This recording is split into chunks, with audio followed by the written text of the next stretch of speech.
pessoal, tudo bom?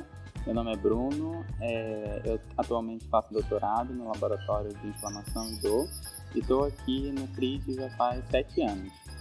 Meu nome é Lucas, eu também faço doutorado aqui no CRID, estou aqui há 4 anos e trabalho no Laboratório de Biologia Óssea. Então, pessoal, primeiramente dizer que eu estou muito feliz de poder estar falando sobre um tema que atinge tantas pessoas, né? Então a gente está trazendo essa discussão no meio da consciência negra para reforçar algumas questões que a gente acredita que são importantes não só no mundo científico, mas para a sociedade. Então, o primeiro ponto é entender que a gente vive numa sociedade estruturalmente racista.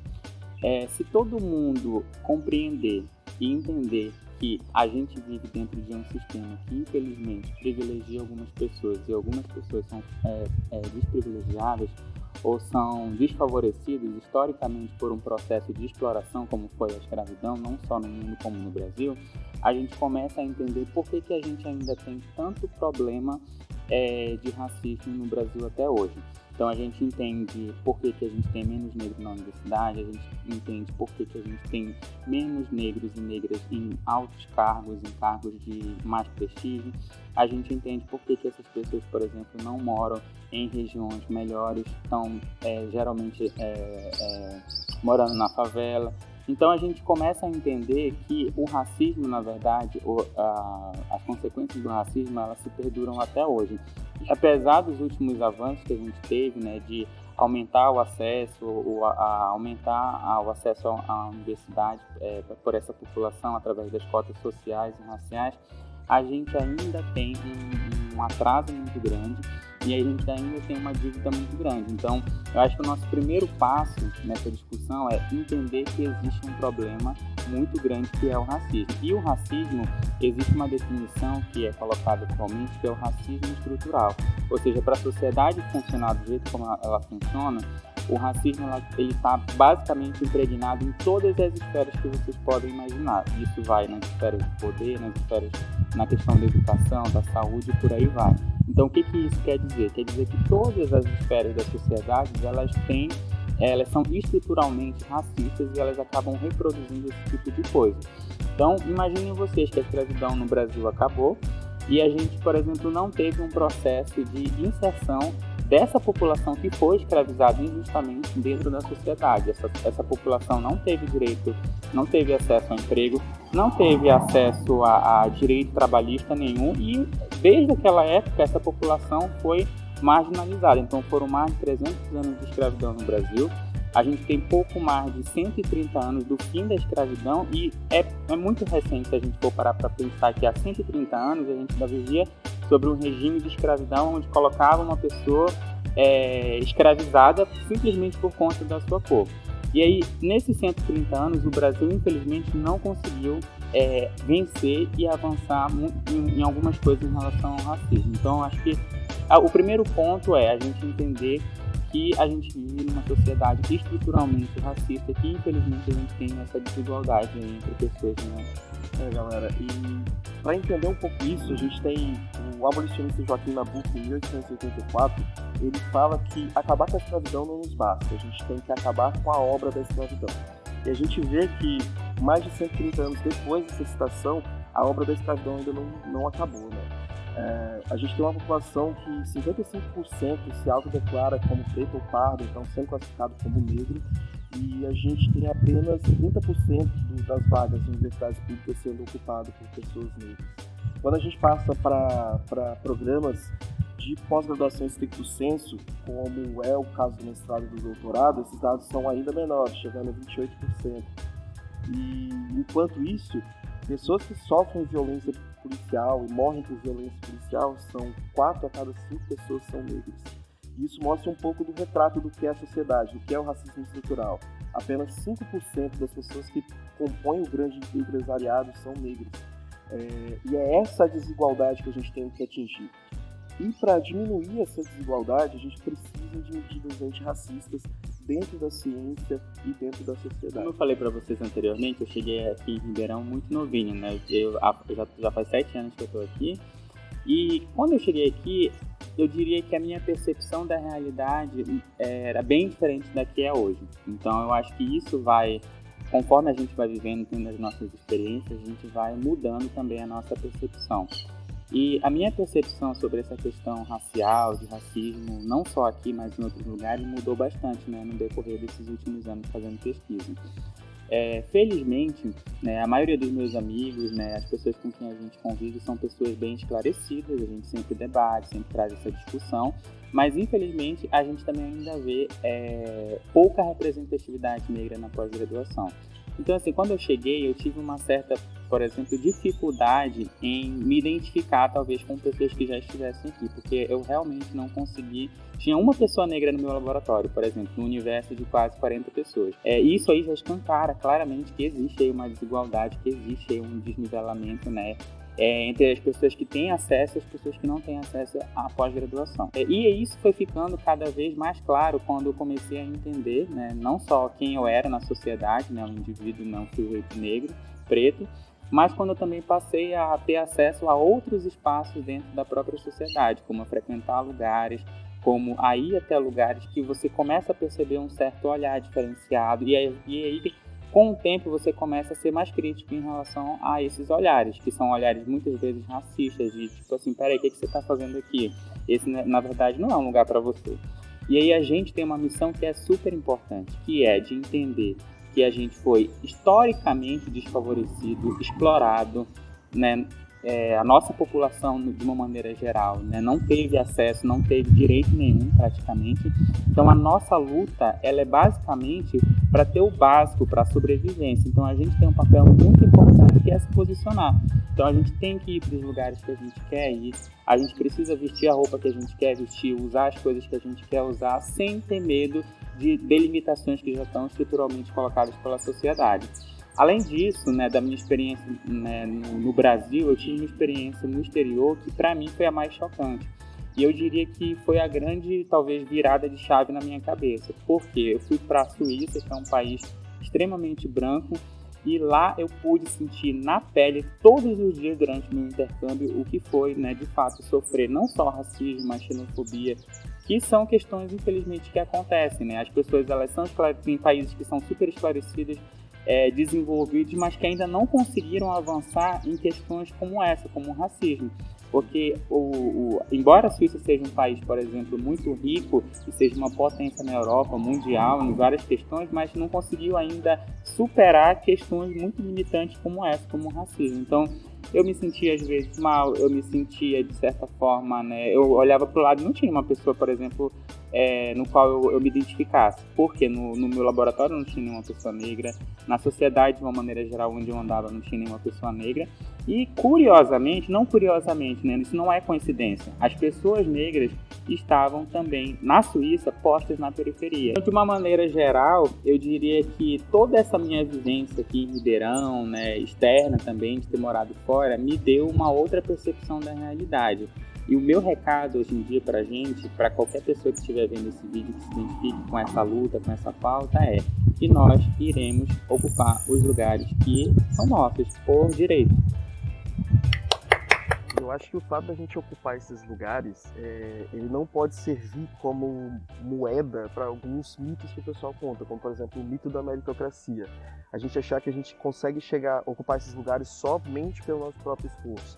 A gente sabe que nesses 388 anos de escravização, depois marginalização, depois higienização, levaram a gente a uma desigualdade tão grande que a gente tem que equiparar as oportunidades. E para equiparar as oportunidades é muito importante políticas como as de ações afirmativas, as de cotas, que minimiza essa desigualdade, apesar de não acabar com ela. E outro mito também que a gente tem que desmanchar para ontem é o da excepcionalidade do negro, né? Que o negro precisa ocupar lugares de privilégio para poder ter direito a falar. E não é assim, todo mundo tem direito a falar, todo mundo tem direito a falar sobre racismo e todo mundo tem direito a agir sobre o racismo. Porque só com a sociedade agindo como um todo, com medidas práticas da sociedade como um todo, que a gente consegue desmanchar essa desigualdade racial causada pelo racismo. Cara, eu entrei no laboratório de pesquisa já fazem 10 anos, né? Eu entrei no primeiro ano de graduação e agora já estou no último ano de doutorado. E nesses 10 anos que eu ocupei esse espaço, eu posso contar nos dedos de uma mão quantas pessoas negras conviveram comigo no espaço do laboratório em que eu convivi. Se a gente falar então de professores universitários negros, isso aí minimiza mais ainda. Eu fui para fora também, tive uma experiência no exterior e a experiência que eu tive foi um pouco melhor, porque eu fui para a Irlanda, que apesar de ser um país majoritariamente branco, sabe conviver melhor com essas diferenças étnicas dentro do próprio país, porque é um país que tem muitos imigrantes, mas mesmo assim, quando você vai para fora, você consegue ver que os negros nesses lugares eles ocupam espaços de serviência ainda, né? Então você sempre encontra pessoas da sua cor trabalhando na limpeza, trabalhando na manutenção e nunca ocupando os mesmos espaços que você. Então, existe uma coisa chamada representatividade que a gente defende, e aí acho que é importante todo mundo entender por que é importante a gente olhar para o lado e enxergar alguém parecido com a gente fazendo a mesma coisa. Se a gente for parar para pensar, na verdade, as pessoas negras, infelizmente, não conseguem se enxergar em determinadas posições na sociedade. E o que acontece? Não é que essas pessoas, por exemplo, não têm capacidade, é que elas não têm, por exemplo, condições estruturais para ocupar isso. Já que a gente já falou que existe uma desigualdade e essas pessoas não têm os mesmos direitos, não têm o mesmo acesso, por exemplo, seja a educação, a todos os direitos que são básicos para qualquer cidadão, é de se esperar que a gente vai ter um desequilíbrio do ponto de vista sobre aonde as pessoas ocupam os trabalhos. E essa ocupação de trabalho, ela se dá de acordo com isso, com o seu nível de escolaridade, com a questão racial, e é justamente sobre isso que a gente quer falar. Você olhar para o lado e falar assim, poxa, eu gostaria de ser médico, eu gostaria de ser pesquisador, eu gostaria de ser cientista. Isso aí é uma coisa que já vem ali às vezes até da infância, mas imaginem vocês qual que é a realidade de uma criança negra que às vezes tem que ser exposta ao trabalho, tem que ser exposta ao tráfico e é muito às vezes melhor absorvida por isso do que qualquer outro setor da sociedade que não dá condições para essa pessoa. Então como que essa pessoa vai conseguir identificar qualquer outra profissão, qualquer outra coisa que ela queira fazer como algo que ela realmente, tenha vontade. Então, a representatividade, ela cai num ponto muito importante, que é você olhar para o lado e assim, poxa, eu gostaria de ser isso, eu gostaria de fazer aquilo. E não só isso, né? Não só o fato de você gostar de fazer, mas a representatividade também traz o ponto de buscar e garantir direitos para essa população também que é majoritariamente afetada. Então, ter pessoas negras em espaços estratégicos, aí eu vou falar principalmente da política, é uma das principais bandeiras de lutas que a gente tem, porque a gente tem ainda um Congresso Nacional, um sistema político que é extremamente racista, né? Ele falou aqui que mais de 50% da população se autodeclara negra, mas isso aí é inverso quando a gente for olhar o número de deputados, o número de políticos que de fato estão votando sobre políticas para essa população. Então a representatividade ela tem dois pontos que, na minha opinião, são importantes. O ponto de você se olhar, né, que é uma coisa que já vem com você a vida toda, sabe? De você olhar para o lado, você se enxergar fazendo alguma coisa e que isso é roubado da população negra. Que você simplesmente, seu direito de sonhar sobre alguma profissão, sobre alguma coisa que você queira fazer, infelizmente isso é roubado desde muito pequeno, porque por conta de todas as desigualdades que já existem. E a outra representatividade que é de ter pessoas que vão entender de fato aquilo que é necessidade de uma sociedade. Então a representatividade, acho que ela é bem abrangente, né? Que ela pega tanto essa questão da identificação quanto essa questão mais prática mesmo de tentar garantir os direitos básicos para essa população.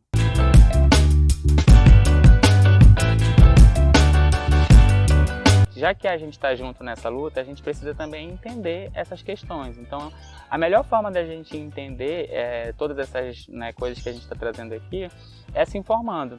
Então, uma coisa que eu ouço muito, um podcast que eu ouço muito, é um podcast do Mano Brown. Então, o Mano Brown aí é uma figura emblemática, acho que todo mundo conhece.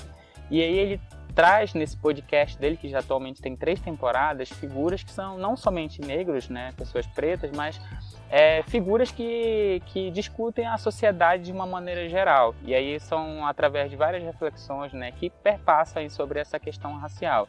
E isso é uma coisa muito interessante, porque o podcast dele, ele geralmente traz convidados aí dos mais variados nichos possíveis, desde cantor até, sei lá, pagodeiro, até tipo político, até professor, pesquisador. Então, assim, ele consegue abranger realmente uma gama grande de pessoas, né, em termos de nichos, e ao mesmo tempo, dentro de todos esses nichos, ele consegue fazer essa discussão sobre a questão racial, que eu acho de uma forma muito legal. A segunda indicação é sobre um podcast chamado Projeto Quirino. Esse é um projeto, na verdade, que foi desenvolvido para esclarecer para a sociedade sobre como que se deu o processo de exploração do Brasil. São 8 episódios, cada episódio tem em torno de 50 minutos, então ele faz um resgate, um histórico basicamente de como que se deu o processo de exploração no país e coloca elementos centrais assim, de como que isso até hoje afeta a nossa realidade, a nossa sociedade. Então é muito bizarro, porque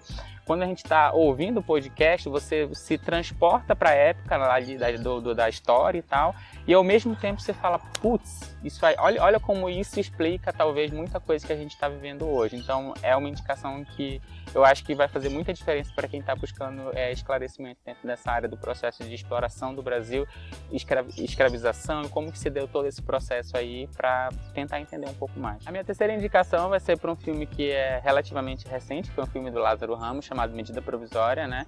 E acho que se vocês não assistiram, assistam, porque o filme aborda basicamente de uma maneira muito clara sobre como que o racismo ele é imposto pela sociedade e como através, por exemplo, de uma medida provisória você pode mudar o contexto social e como que a repressão policial e tantos outros elementos que a gente discute dentro da questão contra a população negra são abordados no filme.